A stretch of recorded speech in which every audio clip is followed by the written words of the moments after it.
পাল্টাপাল্টি হামলায় ভয়াবহ আকার ধারণ করেছে রাশিয়া ইউক্রেন যুদ্ধ।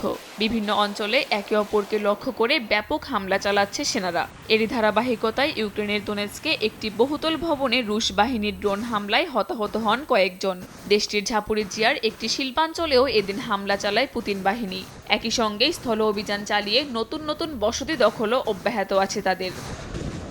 এদিকে রুশ সেনাদের হামলা রুখতে তৎপর জেলেনস্কি বাহিনীও। রাশিয়ার ছোড়া বেশ কয়েকটি ড্রোন ভূপাতিত করার দাবি করেছে কিয়েভ। একই দিন রাশিয়ার সেনাদের অবস্থান লক্ষ্য করে পাল্টা ব্যাপক ড্রোন হামলাও চালিয়েছে ইউক্রেন। তাদের হামলায় ঝাপরিজিয়ায় কয়েকজন রুশ সেনা ক্যাপ্টেন নিহত হয়েছেন বলে খবর পাওয়া গেছে।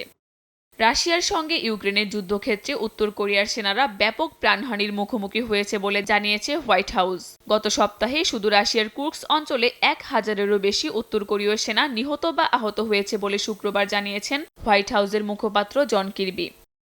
এমন পরিস্থিতিতে নবনির্বাচিত মার্কিন প্রেসিডেন্টকে পারমাণবিক অস্ত্র পরীক্ষার বিষয়ে কঠোর বার্তা দিয়েছে রাশিয়া।